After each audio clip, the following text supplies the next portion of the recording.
I don't have a dream job. 375,000 views. This is a popular take. Let's check it out. Number one reason I recommend watching this video. This person gives you the gift of vulnerability. In what sense? Well, they're clearly successful. They're making money. They have a good job. They're successful in their second career, additional career, which is YouTuber. And they're talking about what doesn't feel right, what doesn't feel good. What does it feel like to actually work? What does it feel like when you get that job, even the high-paying salary or the dream job with the job title that you liked? All of these things have different feelings associated with them. And I think you should expect the same work experience. Some days you'll like, some days you won't. Some things are in your control, some things aren't. And this is a wonderful take on what it's really like to work. Let's dive into a reaction.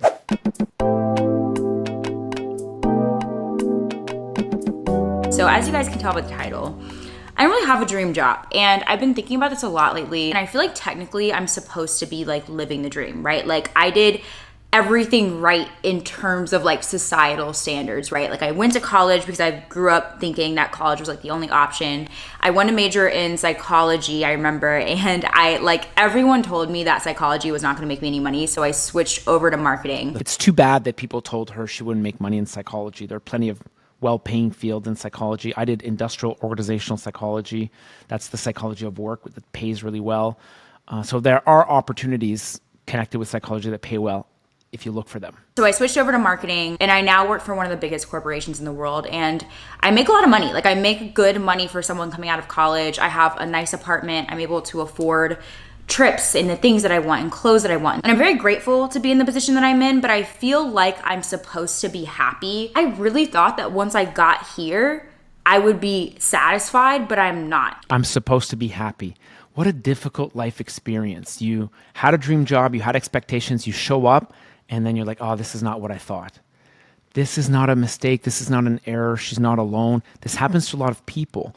It's part of the process because what we aspire to when we say we have a dream job, we literally don't know what it feels like. So it's just a hypothesis. That means it's a guess that you might enjoy this. And you can work on improving your hypothesis and learning more about yourself.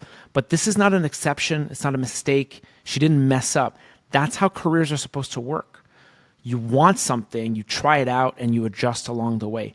It's part of the process. It's a healthy part of the process. In reality, I feel really low energy when I wake up in the morning. My alarm goes off and I have like this instant feeling of like dread, like this like weight on my shoulders and like this kind of like anxiety. This is the gift of vulnerability. So few people are able to admit that and share that with the public. This is why this is a very generous person. She doesn't start off her day with excitement. There, she said it. As soon as you admit it, then you can start doing something about it. And I'm really grateful that she was able to open up and share this with people who might not have heard this before, that don't meet people that regularly talk about their feelings like this. This is very powerful. I think she's right. The majority of people have anxiety and dread about work. And what to do about that, we might defer on how you get there. But later in the video, you'll hear a lot of the techniques, the reflections she used to get herself out of that and to get to a more positive place when it comes to her work, both in her 9-to-5 and in her YouTube channel creation. And they're worth listening to. What happened in my career is I got to be a human resources consultant that would interview leaders and executives as they were transitioning to a bigger role. What we were doing is assessing their strengths and weaknesses. And I had a ton of fun doing that. And I spoke to so many people mid-career who had a great work experience and a terrible work experience. What surprised me was that some of them were literally in the same job. That means for the same job, some people loved it and some people hated it. So what I realized is that it's not necessarily about the company or even the job title. It's about the problem you're trying to solve and how you fit to contribute to make things better. And once you realize that a lot of your work life is in your control, it's not just in the control of the company or your boss or your colleagues, it gives you the freedom to explore possibilities of how can I make my job better. There's a whole field that studies this called job crafting.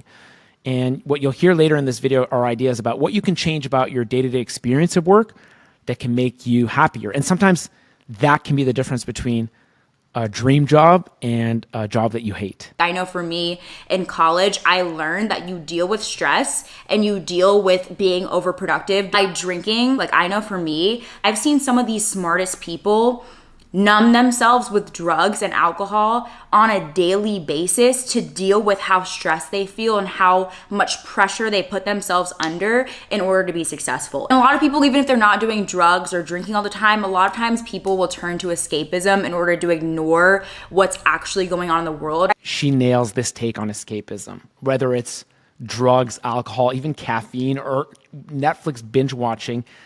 Using drugs and other techniques to escape your work, it blurs things. Okay, it makes things confusing. Why do I actually not enjoy my job? If you want real data about what's going on, look at your escapism, try to manage it so you can see, what you like about your work or don't. There's no question why so many people in this country from such a young age, even like starting in like middle school or high school, start getting such bad depression and anxiety as a result of this. Yes, mental illness is a biological thing, but you have to really consider, like, if there is such a bad mental illness epidemic in this country, what are the conditions that are causing so many people to have such low serotonin levels or to be so suicidal or whatever? Because there's so many of us dealing with it that it's like, there's no way this is not normal. If you are feeling unsatisfied with your life right now, you are not alone.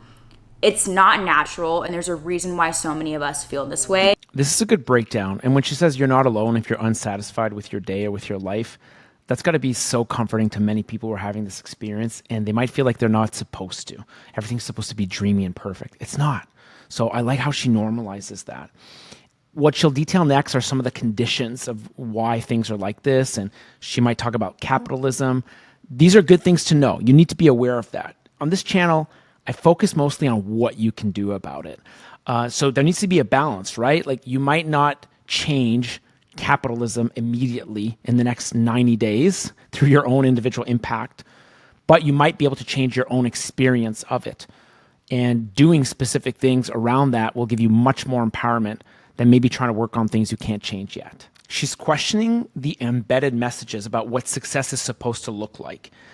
This is great. You don't want somebody else's definition of what success looks like to be imposed on you while you're not aware of it. So by creating this awareness, she's giving you the possibility to choose. Do I want that definition of success or this one? And there's a lot of power in that. Okay, if I don't go to college, I could possibly be a failure. So let me go to college and get a degree. If I don't study for this test for 8 hours today, then I could possibly not pass my class and be poor and homeless for the rest of my life. So the things that we do, we start to actually do them out of fear instead of out of love for them. So here's one of her big insights. Am I planning, working, thinking out of fear or out of love?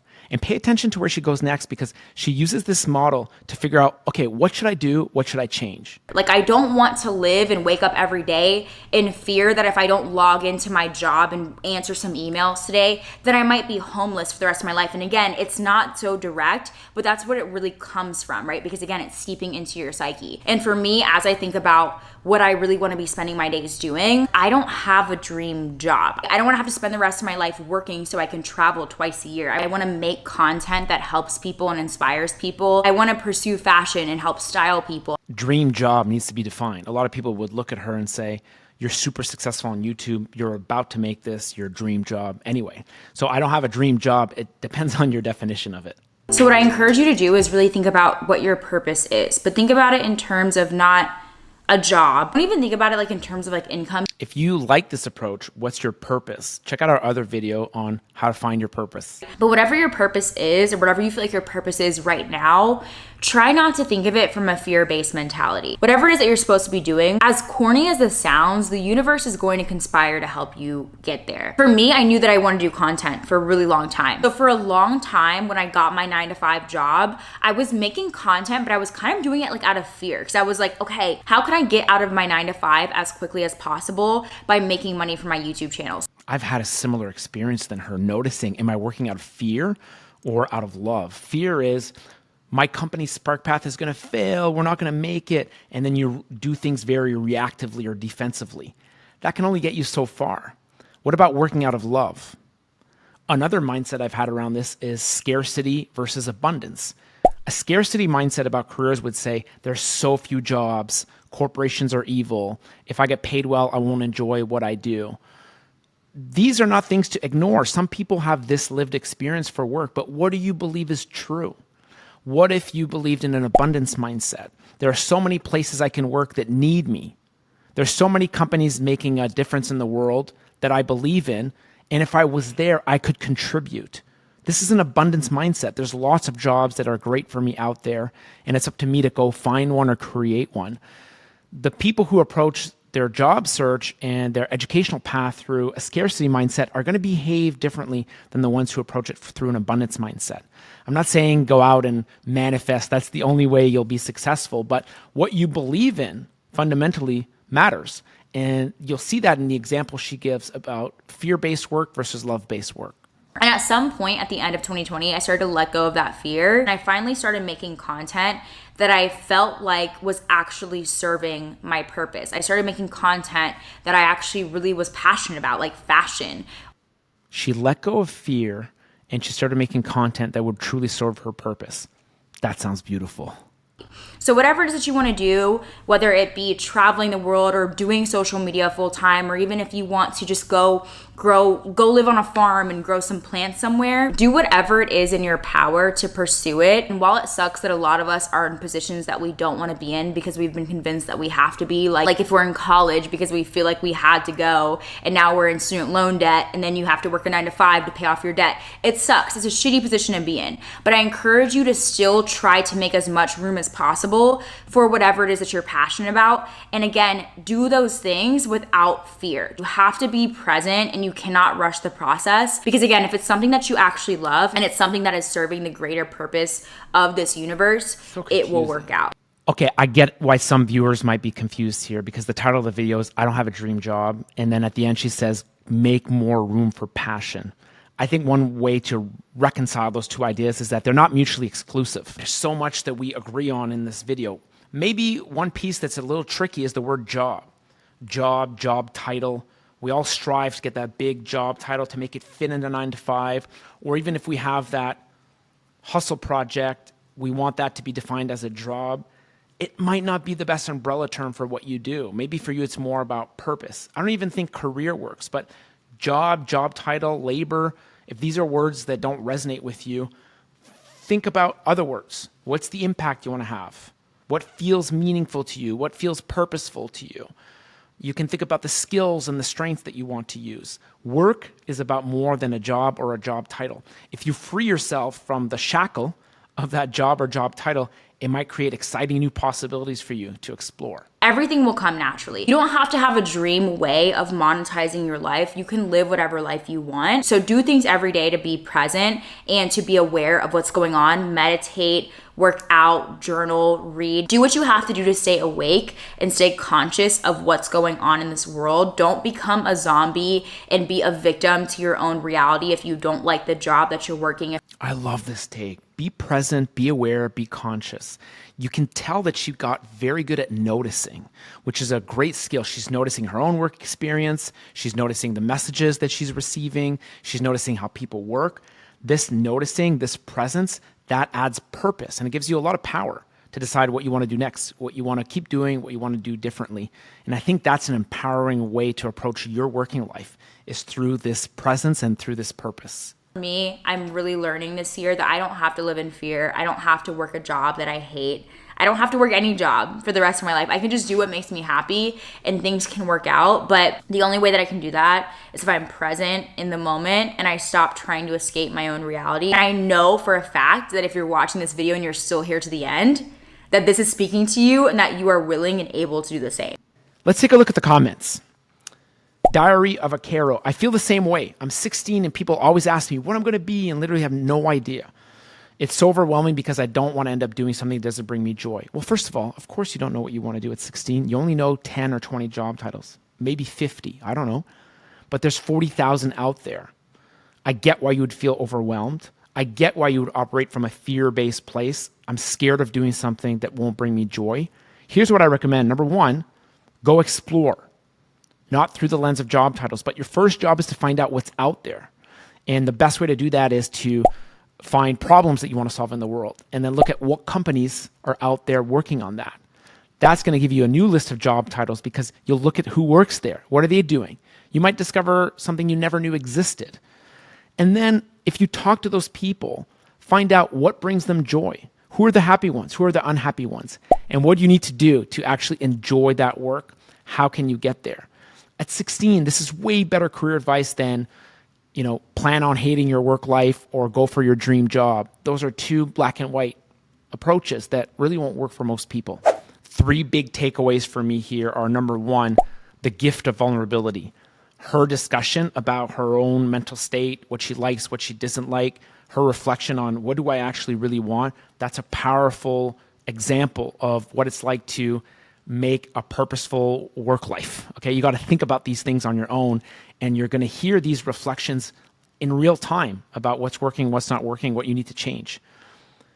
The second takeaway is you've got to figure out a way to be happy where you are, independently of if you're in a dream job or in a boring job, if you're in your full-time job or working on your second hustle YouTube career. You've got to figure out what's the recipe for me to enjoy this as much as possible, or not, or just focus on getting in and getting out, getting it done. Third, what do you want to approach your working life with? An abundance mindset or a scarcity mindset? Scarcity mindset's way more popular. That might be where this fear-based approach that she talks about comes from. Scarcity means there's just a limited amount of jobs that I might not be able to get, that might not pay enough, that might be extremely competitive, and I might get there and it's not at all what I expected and I'll hate it. I get it. The fear is real. We all wonder, are we going to get a good job that's going to be able to take care of ourselves and our families? The other way of looking at work is through an abundance mindset. Abundance mindset says that there are lots of companies working on important ways that change the world that need me. I have unique gifts that I can bring to the table. Yes, I may need to level up in the short term to double down on those skills and improve them. But once I get there, I'll make a positive difference in this company. And it's not just one company. I could work for hundreds of different companies that would love having me there because of the difference that I make and how much I can contribute. Which one's true? The scarcity mindset or the abundance mindset? That's up to you to decide. Are you an optimist, a realist, or a pessimist? What we work on here in this channel is how do you find those opportunities in the abundance mindset? I know based on my work of helping people in so many different industries and so many different companies, I've seen so many people and so many opportunities that are great. People that are enjoying their work lives, that are being paid well, that makes me believe in the abundance mindset. And just reminding people that those opportunities exist, even if you don't see them yet, can be a powerful motivator to pursue a great career. Whatever that means to you, however you want to define great. Okay, so should I have a dream job or should I have a boring job? Am I going to hate my work life or love it? I'm not going to tell you. But in this channel, if you subscribe, I'm going to walk you through the process of people who have great working lives. I'll show you what they did differently. I'll show you how they let go of traditional advice to create their own path, their own working life that they enjoy. And I want you to steal their ideas, steal their secrets, only the ones that work for you. And based on these evidence-based approaches, you're way more likely to enjoy what you do and have a meaningful career. So subscribe if you're into that approach. See you in the next video.